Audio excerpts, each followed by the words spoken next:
there are people who are in the sports ministry, and the way they are talking about it, it's like they were briefed.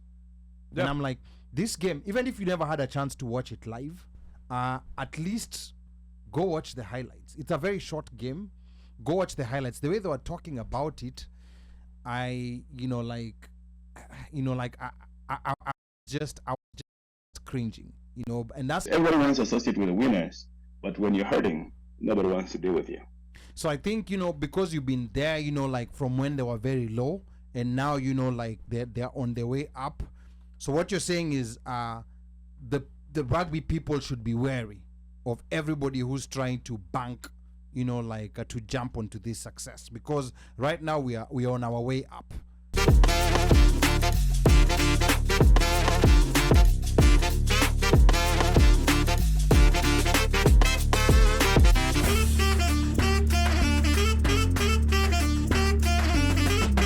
If you look at the speeches that were being made, everybody cheers when everybody's winning. The government officials, the ministry is all, they're all pumping more, they're promising more money, more funds. But when the team is hurting, and you already know, so again, I'm a physician, I'm a doctor, right? So if you come to me and you tell me that at the A, B, and C, my back is hurting and my legs are hurting, and I tell you it's because you don't work and you don't exercise, and you refuse to exercise. So what am I supposed to do? I tell you that maybe you can start walking at 20 steps a day, and you refuse. But when the union tells the ministry that we need this kind of money so that we can improve our facilities, so that we can be able to compete at a higher level, the ministry did not even out. They're not willing to dish money out. They're saying, okay, you guys gotta prove yourself, but how are you gonna be able to prove yourself when you're not getting any help? But when they win, guess what? They said, Strajenga Stadium, Strajenga equipment, it will make top tier. So everybody wants to associate with the winners, but when you're hurting, nobody wants to deal with you. So I think, because you've been there, like from when they were very low, and now, like they're on their way up. So what you're saying is the rugby people should be wary of everybody who's trying to bank, to jump onto this success, because right now we are on our way up, and I saw, like in that meeting that you sent to us, I saw the cabinet minister was there, Babu Namwamba, there were permanent secretaries, there were all kinds of government officials. I can assure you those guys didn't even watch those games. Now, Babu was there. No, in the stands. I don't know if he watched the games, but I know he was in the stands. No, at least Ababu was there in Madrid. I don't know whether he was there in Harare. I don't know whether there was any cabinet secretary in Harare. Only Konye can confirm. Let me tell you, him going to Madrid, Sawa, he was obligating his duties, right? But Sawa, yeah, but I'm saying all those officials that you're saying, all those people, even the sponsors that come in last minute and want to dandy the team, I will assure you, they know about the results of this team from the news, or they are told in the morning briefing at the office, by the way, that is how detached they are from the reality of how the sports teams are performing in that country. Mike say that it's very sad. When I was watching that video, there are people who are in the sports ministry, and the way they are talking about it, it's like they were briefed. And I'm like, this game, even if you never had a chance to watch it live, at least go watch the highlights. It's a very short game. Go watch the highlights. The way they were talking about it, I was just cringing, and that's the reason why I was there any government present, because Harare, before we qualified, that was our lowest of low. We had just come off and if we would not have qualified, in Harare, that could have been the final nail in the coffin of this team. I think that was exactly.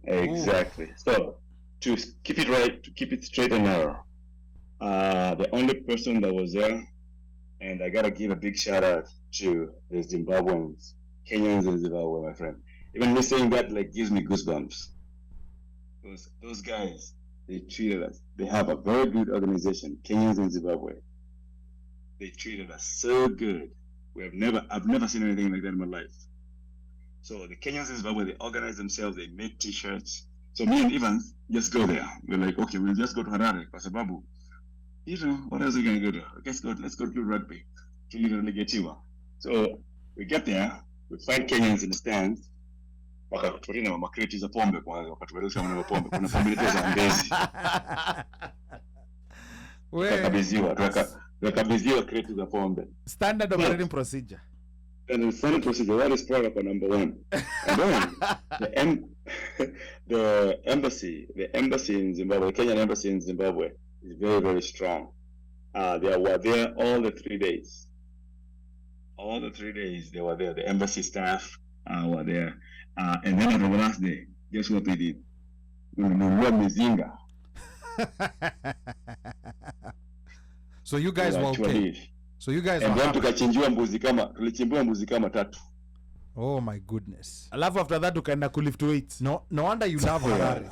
On Monday lazima. You don't skip Mondays. You don't why kabisa. That's a rule. Don't skip Monday. Don't skip Monday. So, but I say, so Zimbabwe, again, as you see, that come up in the lose in Zimbabwe. That was it. We were in the quarter that. Man, this is very scary. I mean, I know we are just talking casually about this, but this is very scary, and I think a lot of people did not quite understand, what exactly it means to be relegated. It could have potentially completely killed the sport. So we have, especially the people who are there at our lowest. To me, those are the most important people that need to be remembered. We could have ended up like cricket. Yeah, cricket ilikufa. Cricket died, and we once made the semi-finals of the World Cup. Yep, we could have ended up like cricket. Even pole too, like it will have gone a slow death. Even to pole naishi. Shish, this is so sad. Washeke says, is there a way for Kenyan teams to be run like corporations like in the West? This might be what we need to develop talent and ensure resources are available. Konye, that's a very interesting question, because I've always wondered, like teams, not only rugby, even soccer, where there's so much demand for certain teams, but the teams are 100% dependent on sponsors and sometimes are very limited on what revenue the team itself can bring in. Konye. So again, this is always a bigger point of contention. Again, that's funny. If you've lived overseas, worked in the corporate world, you already know. I have 30 players, and 30 players, they're barely getting maybe, they're getting paid maybe. The best player is getting 30K a month. Okay, say for example. So you know your budget is this much a month. Okay, you already know that you have this number of players that are playing for the national team. If you have this number of national team, why don't you put them on a budget? I'm saying this money is always going to be available for these kids on these days of the month, so they can play game. I know they're not necessarily completely 100%. They're not 100% professional, but this is what we have. We can set aside these funds, but unfortunately, there's not that many funds. We depend on sponsors, and the sponsor pulls out, then we don't have any tubes, and then we don't have a way of making our own money. There is some revenue that's made in like tournaments, like Safari 7 makes some money. There's some entrance costs in some of these tournaments that is shared between KRU and the clubs. Like if there's a game in Cabras, the entrance cost is split between. I don't know how they do it. Again, I don't deal with politics. I walk away from politics like the plague, because I know that's where you guys start going down. But I just look at it from a big picture personally being in the corporate world, and I'm like, there is simple math, but people make it so complicated. This is very interesting conversation. Again, the number to call 202-683-4570. Press *5 to speak. We have Konye and Njoroge talking about rugby, the epic story of how Kenya got relegated and how they got back to the main cup series, and now they're also heading to the Olympics. Now, a bit of a break from rugby, Konye. We always see you with colorful attire like what you have right now and paraphernalia in the rugby stands. Now, you actually have a clothing line that most of our listeners might not know about. Please tell us a bit about your attire. I did not know he has one. Yes, so please tell us about your attire and maybe how people can actually get that colorful stuff. In fact, there was some R-rated stuff that you were wearing in Madrid. A picture of you was taken, which which we were debating here if we use that on the flyer. You know, like all the parents who listen to this show with their kids might never come back again. We'll what is the word? We'll get blacklisted. We'll get blacklisted. Yes. Yeah. Yeah. So actually, it's not my personal brand. It's a brand that I push for and I support. It's called Showing My Love. And as you can always see it like this, Showing My Love. As I might have mentioned, when I went to my very first tournament in Madrid, I met Evans Bugwa. Evans Bugwa there were a guy holding a Kenyan flag saying, "I love 254." So this is his personal brand, and I push for it. But on the other side is Camp Konye Fitness. So we do a collab. Camp Konye Fitness is my own home personal gym that I run in Los Angeles. So we do that. We do collabs. We try to sell merchandise because we realize that when you go to the rugby games, you realize that people are always looking for something for Kenya. Yes. And nobody can find it. So we try and provide such merchandise. You can find it. You can follow it on Instagram, Showing My Love or Bonga Africa. And there's also a website, Showing My Love. The merchandise is usually top notch. We usually try to get the best material possible. And again, it's just a promotion and to fill in the bank and the void that is left when people need stuff that is not available. Okay, so you said the website is Showing My Love. Showing My Love. Is it showing with an NG? I'm a showing like a Jamaican. Showing like a Jamaican without the G at the end. N, yeah, with an N. Okay, yeah, because you know sometimes Kenyans you have to spell things for them. I'm actually gonna paste that on the comment section. So if you want any merchandise, those of you who listen to what Konye has been saying, want to support him in how he's been supporting the Kenyan rugby team, please in Yapo Showing My Love and show your love by buying something. There's a lot of good stuff that I've seen there. So please, make sure you go in there and get something. And then Washeke here also says, I have mad props for the Shujaz. Shujaz accomplishing all they have and competing with better funded teams and coming out on top and actually competing. And that's the most interesting thing about Shuja, is that some of these other teams have rugby players who are full-time rugby players. Like that's all they do. Of course our Shuja players, some of them still have jobs. Some of them, when they go back home, they have to hustle in other ways to fend for their families. Schools. So some of them are attending school. So this is something that we know that Kenya, we are like maybe at 50% of our potential. If we're able to put these boys, and now we also have ladies, we're going to be talking about them shortly. If we're able to put them in structures, imagine that, where they can do this full time, I'm telling you, the world will be in shock. Not only in sevens, but also in 15s, which is another growing part of the game that we're going to be talking about. I want to remind the listeners that you're tuned into the One Mic Show. I'm your host and producer, Ali Badawi. We are here talking to Kenya's #1 rugby fan, Konye Njoroge, or Konye as we call him in Nairobi West. Konye is talking about the epic comeback of the Kenya rugby team back to the World Series. He's currently in the land of Matoke, Uganda, attending the Legends game this weekend. He's going to be talking about it shortly. He's known for being anywhere in the world where the Kenyan rugby team is. And our lines are open. I'm surprised no one has called so far. The number to call is 202-683-4570. Press *5 to speak. Feel free to call in. Ask Konye any question. You want his merchandise, Nini. This is your opportunity. Nakuru guys, if you want to make fun of Konye, because you guys, there's a lot of, Nakuru guys have a lot of internal jokes, and some of those jokes, they're heartbreaking. Si wewe umechongolewa, but you're feeling it for the guy who's been chongolewad. So Nakuru guys, I'm challenging you to call in and say something to Konye. The number again is 202-683-4570. Press *5 to speak. Later on the show, we'll talk about development of women's rugby in Kenya.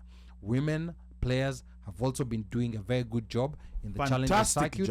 We are going to be talking about that. Now, actually, before we continue, Konye, you're currently in Uganda. There's a Legends game. Talk about it. What exactly is a Legends game, and Who's organizing it and who's playing in that game? So the Legends game is actually a classic. It's always a two-way tournament. There's one game that's played in it's a 15s. For clarity, it's 15s. So there's a one game that's played in Uganda, and in the early part of the of the summer, like our June now, like it's playing today. And the next game is played in October or September time period. So it's a home and away.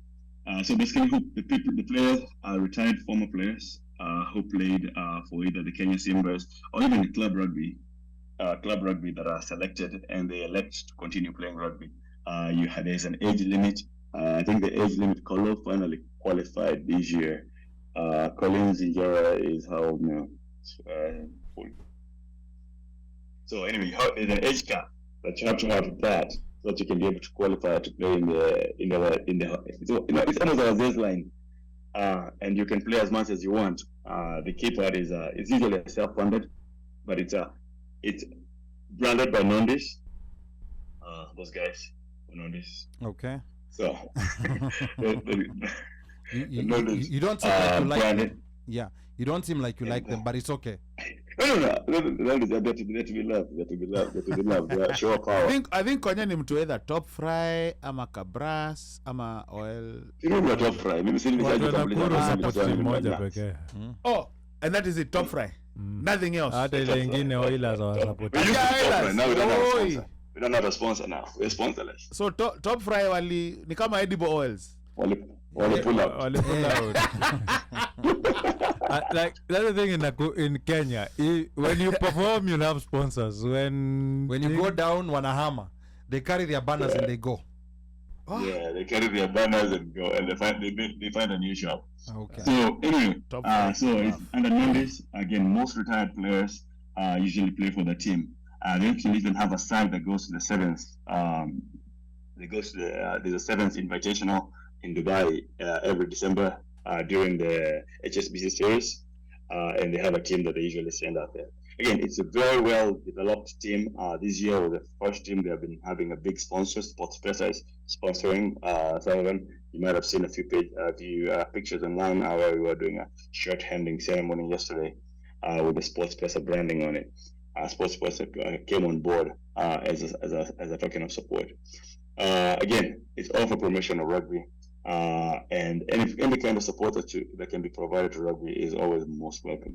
Now, that's interesting you talk about support, because Washeke here was asking, besides showing up at games, how else can Kenyans in the diaspora support the team? Very important question. Man, Washeke today, he's... No, I love Washeke. Where's Washeke located? Hey, Washeke, you go Texas.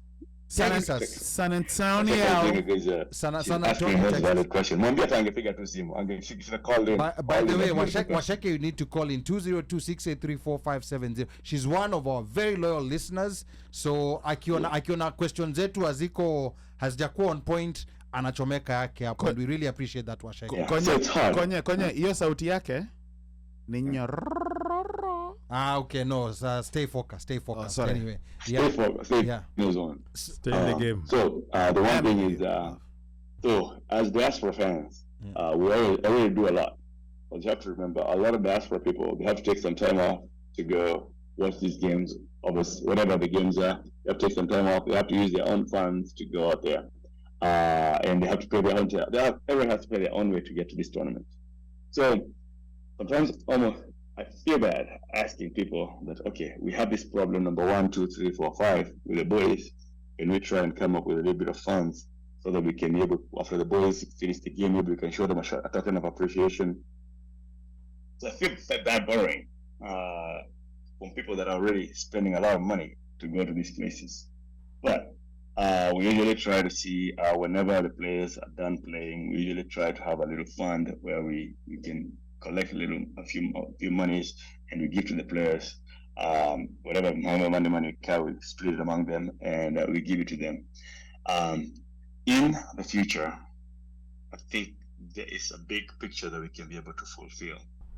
But unfortunately, as you may be well aware about, it's very hard to manage a lot of Kenyans abroad. Everybody goes through their own hardships, and everybody has their own opinion on how they want their funds to be spent. So we end up having a lot of lack of direction. And accountability is always there. Okay, yeah. But again, when you give me a player's money, I'm not going to take the player's money. I'm going to make sure that it goes to the right player at the right time. But again, there's people who have lost money in the past, and they have a lot of distrust just handing out their money. So until we're able to come to a point where we can have an organization that everybody can be able to say, okay, this is the organization of diaspora Kenyans that are supporting players, and we're going to be chipping in this much. And this is kind of what we want to see. We want to decide that, okay, maybe one day we want to build a gym for the guys, and we're going to make it as a diaspora guys.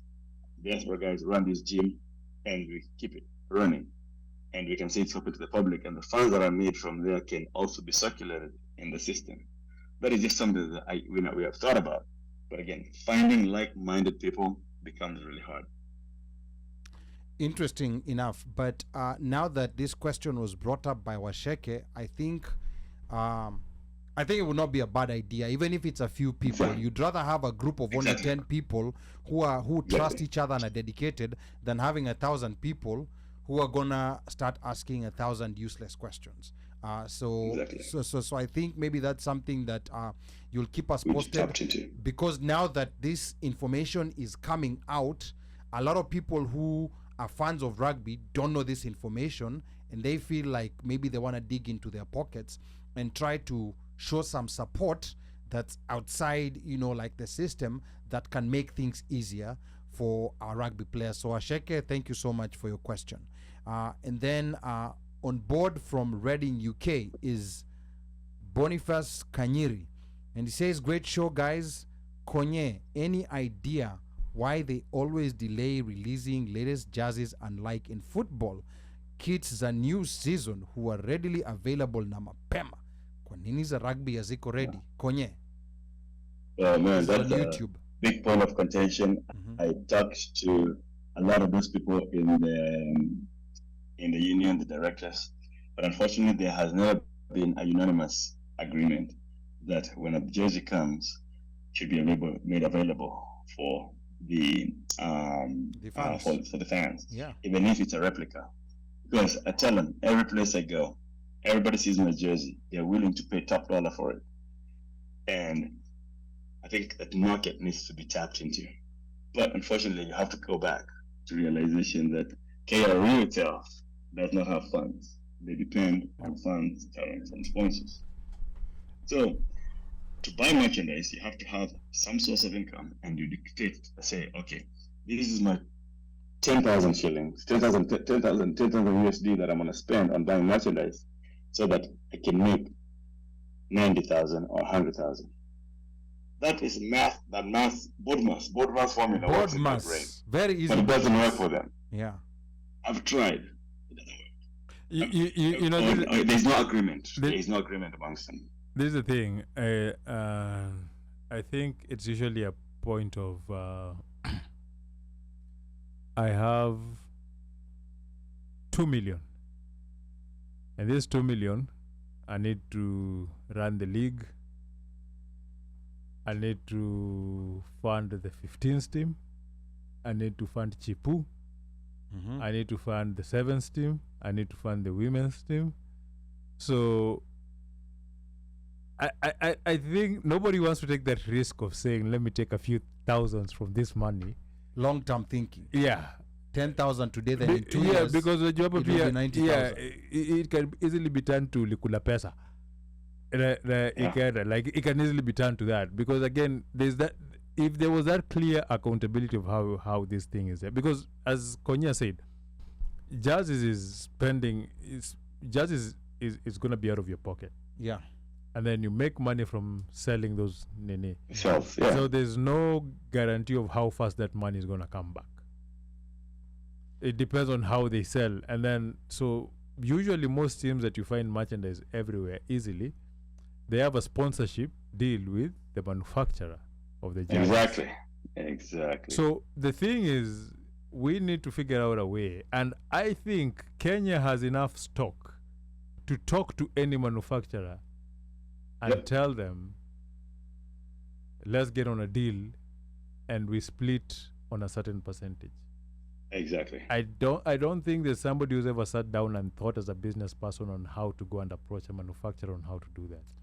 Wow, I mean that this right here is very interesting conversation. But then again, sports sponsorship is a very hard thing to negotiate. People usually think it's a very easy thing to negotiate. It's a very hard thing to negotiate because remember what the sponsors value isn't seen. Like there's no tangible value they can touch. That they see. Yeah. Right. So most of the value is usually on the exposure of how far your brand is taking them. Okay. And Kenya has enough stock to do that, especially with our stadium attendance and everywhere we go, how you see where we are. And people spend. Brand Kenya, is it Magical Kenya? So and this is and then again this is where again you have to go, and this is where then the conversation between the government and the unions have to take place, because even if we can find this is something that the government can do as part of their sponsorship is produce kits to sell. Like there's so many ways in which you don't have to fund directly. You want to fund 10 million. Instead of 10 million, spend 100,000 in making jerseys, which the sale is gonna turn into that 10 million that you want to fund. Yeah, because the science of getting jerseys, man, it is so complicated, it's so hard. man. It's so hard. You have to know someone who knows a cousin of someone who's dating someone who knows another person. And that is if jerseys are there. Yeah. Jerseys are usually not there. Yeah. Sometimes even the players, you see some players even they're playing with a kit that has a name that footwear engineer. Yeah. Oh my goodness. I mean, this is so embarrassing, especially for the players. At least as fans, like tunaweza kujipanga.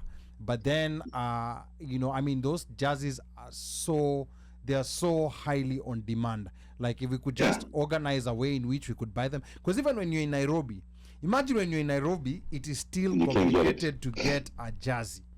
It is so complicated to get one. Then you'll find a broker who's gonna promise you he'll talk to another broker, and then at the end of the day you'll give out money and still you will not have a jersey. Most of the time matters yet you don't have a jersey. Most of the time the jersey that you'll get is utauziwa fake. Mtu alienda akashona na akakuja akaprint akaeleza hivi. That's the thing. So kwa hivyo kuna shati watu wamevaa ni fake. Most people wear fake shirts. Most of the shirts you see people hapa siku wakati tumevaa hapa nje azikwangi jazi zile zenye zimetengenezwa na KRU. Yangu lakini ni original. Unaona, so the thing is I can decide, I can look at the design nione vile iko, nikibie China haraka nimeke na nikuje niziuze na nimeke do. Na mtajua nikuje I come to LA and I'm selling them. I say I have Kenyan jerseys here. Nimezitoa Kenya na nikuje niziuze. Because remember we've discussed this. Where in Kenya are you gonna go and even just for example just get an authentic, you can go to UK and you go there, you can go to a store, you can go to Manchester United, you can go to Arsenal, yes, Chelsea, yes, and get official merchandise. Here you can go to the Baltimore Ravens stadium.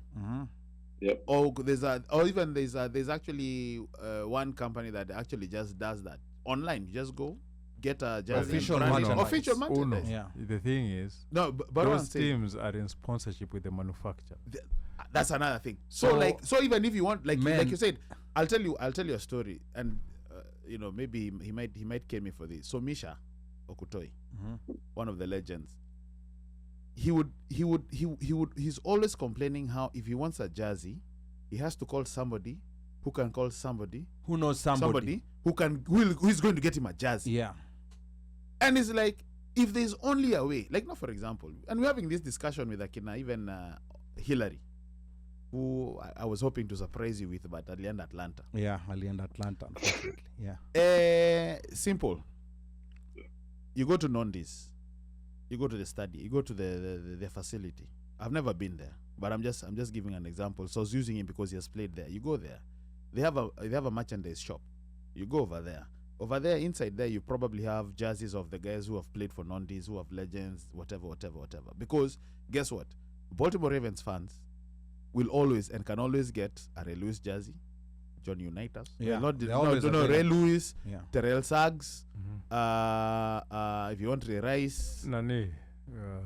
Masharubu, Ed Reed. Yeah. You can always get, and it will never go out of fashion. So you go to Nondis or even Queens or whatever. They have a memorabilia shop. You can get a scarf, branded mugs, keychains. Yeah. Those are opportunities that are there, but again, like I think Mika said, like There's a fear. there's a There's a fear, and I think there's also mistrust. because Because kuna hiyo issue ya kuna mtu anataka kukula, kuna mtu anataka atakatenda. kula, nataka sijui nini. Yeah.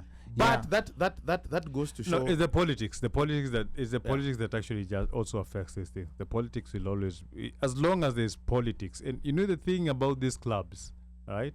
You cannot go, watu wa Nondis wanaweza toka Nondis wakuja kupiga siasa KRU.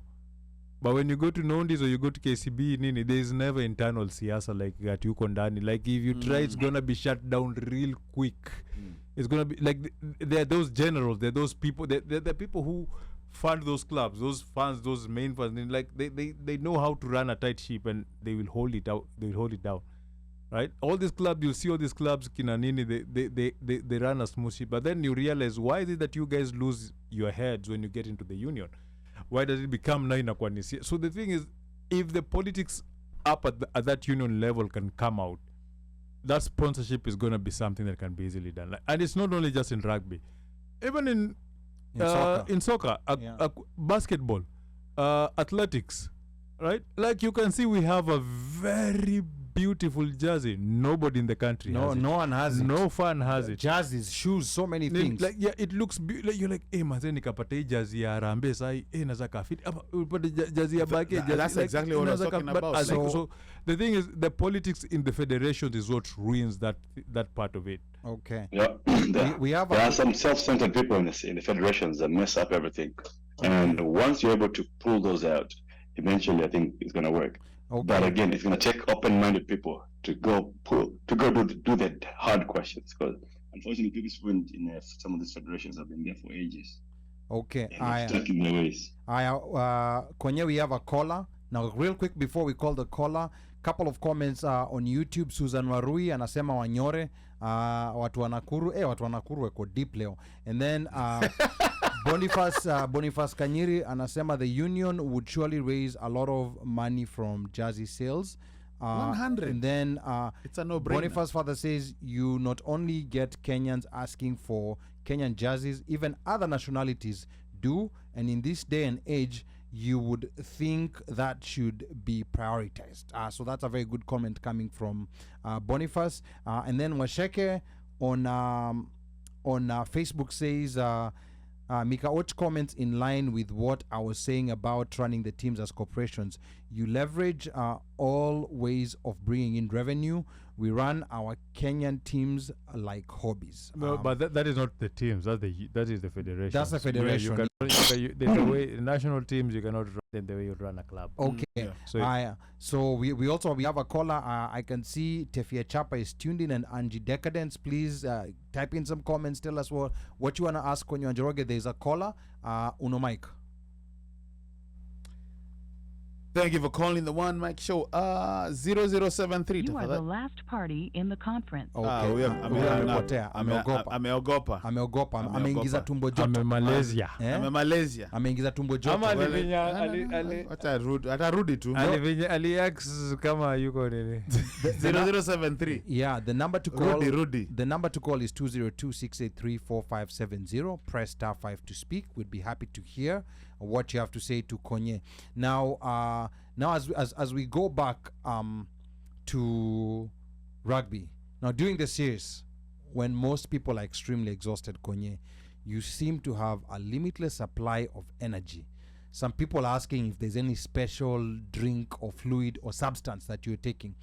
And some of us already know that you are very avid about staying fit and have a dedicated fitness routine. Tell us why Konye is so passionate about staying fit and staying ripped. Konye. So again, this goes back a few years back. I could say, like, when I played rugby in my 20s, I was the most unfit in my life. Because I thought I'm playing rugby, going to the gym maybe 1 or 2 times a day, and then I just catch pints for the rest of the week. And I thought I was okay. So so in addition to that, I realized again I was living a very unhealthy lifestyle, and then I was like, man, I'm low energy, So maybe when I started medical school, that's when I started actually like being an avid training person. I started going to the gym at least 5 days a week. When I was in medical school, and then when I went into residency, that's when I was like, man, this is the only place that I can find peace. So I actually started working out 7 days a week. Wow. So I pushed that over, and unfortunately, those dreams were killed when COVID came, when all the gyms were closed. Once all the gyms were closed, that's where Camp Konye was born, because I converted my garage into a gym. I bought some gym equipment, and I converted my garage into a gym, and that's why I started training. So I don't have an excuse not to train. And when I'm traveling, guess what I'll do? I'll find a gym. Usually my priority is when I'm staying, has to be close to a gym or has a gym within like 2 minutes of walking. Or if I don't have a gym completely, I'll have to do like calisthenics in my hotel room. So I can be able to just go. Exercise is actually really good for you. Again, it promotes your mobility, it helps your longevity, and again, you feel younger, you have more energy. So even when I catch points the night before, we can catch points with guys until late some ungodly hours. But then the game is at 10 o'clock. I'll wake up, I'll do my squats, I'll do my push-ups, and then I'll go. The same way I was pushing myself, catching those points, but the same way I'll go push myself at the gym. So you have to give, and then you have to take. That's one of those things. And you have to be disciplined enough. True. It all comes with a lot of discipline. You have to be the one disciplined enough to remember you have to hold yourself accountable. You have to look at yourself in the mirror and ask yourself those difficult questions, whether you gave yourself your best share of your day. Very interesting. I like a few things that he has said, right? Number one is he started when he was playing rugby in his 20s, right? Like for me, anybody who saw me before I came to the States, like this was my size. This was me in my 20s when I used to play rugby and everything. I got an injury, had to do an MCL from I was on my back. I started gaining weight. I went back to rugby. I got comfortable with that weight. So I moved from playing in the line. I went to park. I went to 8th man, right? And then I was comfortable running with that weight, Nini. So and I was okay with it. Then when I got into my 30s, nikajita mubaba, right? And Konye says Sponsor. Yeah. You were very unhealthy. Yeah. You go to the gym 3 times a week, but weekend, kwanzia Friday mpaka Sunday, the amount of pints you are catching, ile kudimbo na dimbua, it writes off everything you've done there. You've done the whole week. Yeah, you've done the whole week. So now you get back, and then you get to a point now you say, you know what, I need to, like, you get old, your body starts feeling like Slows down. Yeah, it slows down. You get a few you find yourself going to hospital for things like you never even imagine you get. Then you like the doctor is telling you you're okay, you're just not fit. Yeah. So when you sit down and you can't stand up. Yeah. Should I pint? The shida point for me, you start eating stuff that you don't need to eat. Yes. Then now that's the most chakula. Yeah. So now the thing is those my munchies. Now the thing is, I told myself wacha niwe consistent. Vile Konye amesema. Like give it consistency. Right? Don't just give it consistency. Yeah, lakini Konye then when you start seeing that the results. When you start seeing the results, and then when you start now the results zenyewe hata sisi za kuona, the most important results that you actually enjoy is the ones you feel. The ones you feel, yes. How your body feels. You get to a point where when you said you don't miss a Monday, right? Mm-hmm. Me, I will tell you, no matter where I am, even the vacations have gone. It doesn't matter the kind of bender I had the previous night. Man, on a Monday nakwanga ni shoulders, na backs, na try, and lazima nitaingia. See, I at nowhere. Number one thing I usually look for place. Is there a Gold's Gym? No. Is there an anytime that I have memberships in 3 gyms: Gold's Gym, Anytime Fitness, and my regular gym that I go to, RVA Ion. Ile 999 ya purple one. Hiyo ina chuma ina hiyo tulipita. Planet Hollywood. Planet Fitness. Hiyo ni last resort. Kena jaa kubwa ya maji wanaweza kufukuza. Yeah, intimidating people. Hiyo ni last resort. Like it's the last resort kama kuna gym. Like basically when you travel, those are the things. Is there hiyo hotel iko na gym? Like if it's not there, and as I said, you have a calisthenic program that you follow. So basically, the only excuse of you not working out is you not wanting to work out. Okay. Hii mambo ya fitness Konye, we are gonna get you on another episode. We go over it because it's very important in the community. But you are 7 days a week, Mr. Toboa. Me and Tanzania 1 day a week, and then graduate mpaka nifike 3 days a week. We have a caller. Thank you for calling the One Mic Show 0073. Tafadhali, and introduce yourself. Tell us your name and where you're calling from. Hey, this is Washeke calling from San Antonio, Texas. Washeke from San Antonio, Texas. Karibu sana. Mbono ulihepa mara ya kwanza. Ulifeel shy? Ulifeel shy? Yeah, you were here mara first and then ukahepa. Let your ears enjoy. Sauti yangu ilipotea. I have a cold, so sauti ilipotea kidogo. Don't worry. Konye is a doctor. He will doctorize your cold. Washeke. So you are making me. I have a question. Sure. So, I mean, from what Konye has said and from what we have seen, the rugby team thrives on the support it gets from the fans, and especially when they go to play at away matches abroad.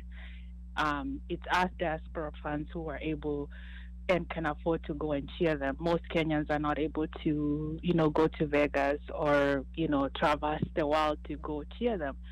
So my question is, what are we doing as most of us are parents, we're getting in age, we're not going to be able to be traversing the world in the next 20 years. What are we doing to develop the next generation of fans to ensure that, we continue supporting our team? Because without us, without the support, they're facing so much challenges, funding issues, politics issues when it comes to our own government. So what are we doing to, or what can we do to have, like our kids be excited to go and watch a rugby game and cheer for the Kenyan team wherever it may be? All right, that's another tough question from Washeke. Konye. So, Washeke, hey, Sauti Njoroge, Ziwa Stowe. Thank you very much for a good question. So, you are very correct. Again, there is always a divide. Even with the younger generation, if I find some young kids who are in the late 19, like the early 20s, that never played rugby before, I have to explain them the rules and stuff like that. But I think what is important is introduction early. Like, for example, what I did, like when I go on my safaris, I take the kids to Kenya sometimes, and then when there's a Kenya game, a Kenya game going on, I take them, and the kids get to see what happens in the game. Like my son is 18, born and raised in the US, and he's never played any rugby, but he knows a lot about rugby, and he always asking when the next tournament is. So bringing the kids out to the tournament, and the kids can see you enjoying it, or even watching it on TV, and they can see your passion about it. That goes a long ways unspokenly, and eventually they'll start asking you those questions. And like, okay, how come we cannot go to this tournament? Are you available to go? The tournament is coming closer to our city. Can we go to this tournament? That helps a lot, and the kids get to identify with the players and and the flag. Let me add on to that. I think also there needs to be a program. And funny enough, we were talking off air with Akina Hila and Akina Wesonga and Akina Misha, and I equate it to how the Pee-wee football over here. Kids start playing Pee Wee football. Well, used At a to start very playing young at 6, 7. Yeah. So there has to be a way that rugby itself, even if it's just touch rugby or flag rugby, whatever you want to call it, is introduced at an early age, or it's sort of made like part of a sports curricula in all schools, because we are a rugby nation. I mean, whether you like it or not, that's we're not. So you're talking about Kenya. I'm talking about Kenya. Okay. Kenya. Yeah. Like, like soccer, you know, everywhere. No, It but doesn't matter. In Kenya with development, like hiyo kuipeleka kwa mashule ama nini, that is something that's actually happening. Like it is there. Like from my young age, like rugby has penetrated in schools and places. That's what I'm saying, because so it's there. But then I get what Washeke's question is saying. The thing is this: developing the sport, getting a new crop of people or players coming in is totally different than developing a fan base for the sport, right? Yeah, it's two different things. Sports are tribal, right? A sport's supposed to be a tribal thing. Like, this is supposed to be a tribe. You see the way in London, like Arsenal, there's a certain region, like it's tribal. Like, you see, Yeah. that's the thing. So for you, and this goes out for us parents especially, the only thing that most kids know, and when you build a true fan for a kid from a team, is when you introduce them to that team you're supporting and introduce them to that fanhood of yours, they will learn from you. Kids copy what their parents do, Absolutely. and that is the easiest and the fastest way to grow fanhood, right? All these other generic ways of is it akuja like, you can say, okay,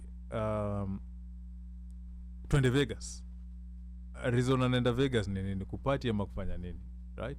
But then if they see you, as Konye said, they watch you on TV, they build that interest, they see the excitement of how you're doing it, they see how you're growing with it, and they will want to get more to it. They will want to be, because they if you just make it something that's memorable. Mimi watch ball na dadi, right? How did your daughter get to watch Arsenal?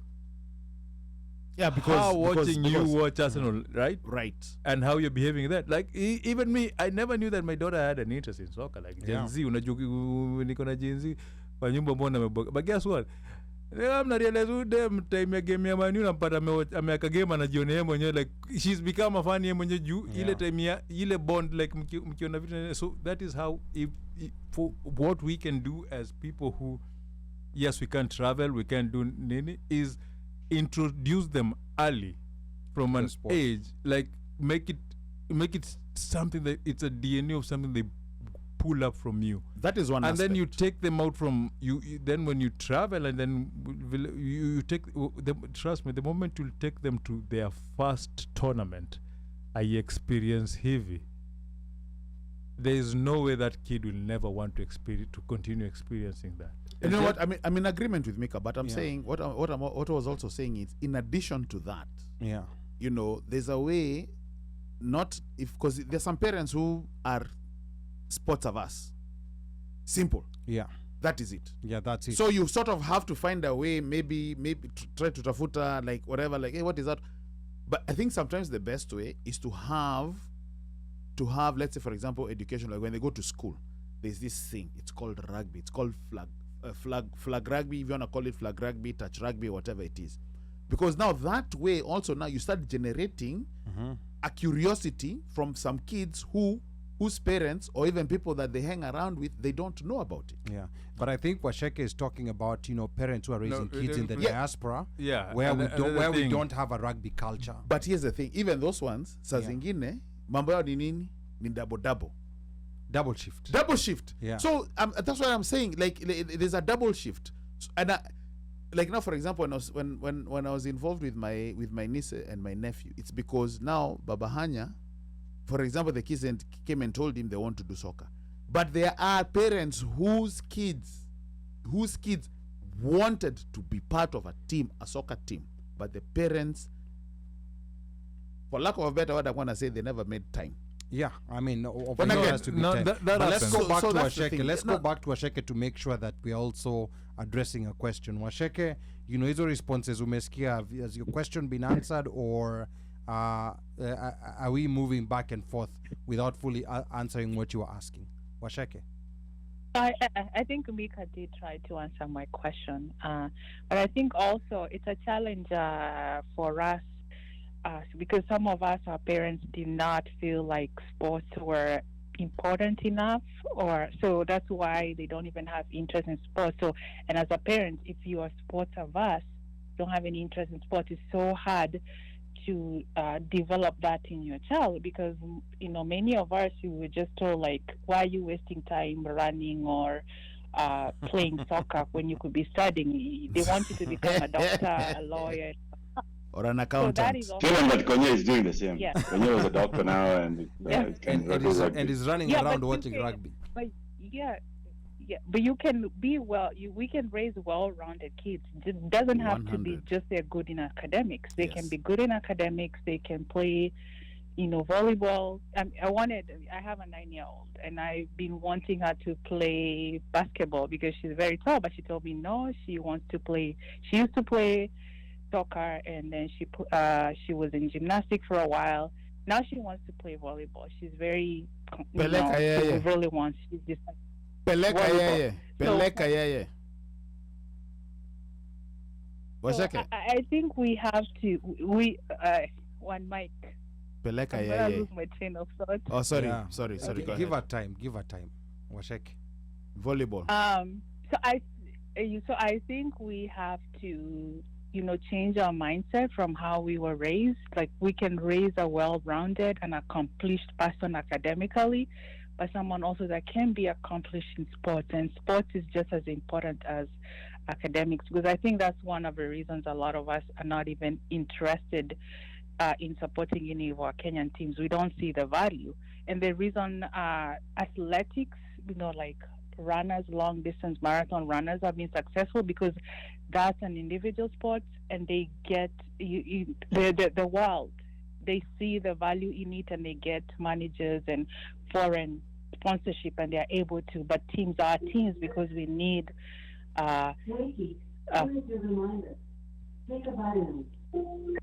Hey, what is Alexa telling you? Alexa ameamua kujibu story. Alexa is feeling lonely. Alexis is reminding me to take my vitamins. So back to what I was saying, we have to change our mindsets and to raise well-rounded kids that are involved in different things, because like when someone has an interest, it makes them a better human being and a better civilian. Where Alexa is not taking no for an answer. Okay. Wacha rudi. Yeah. Wacha rudi. Nimerudi. Okay. Yeah. Go ahead, Sheke. So where was I? So yeah, that's what I was saying. And also, like what Mike was saying, sometimes many of us, we really concentrate so much on, the doubles making the money, and we're not, building other, capacities within our families. We have to start thinking differently. Okay, asante sana Washeke. We have to start thinking differently.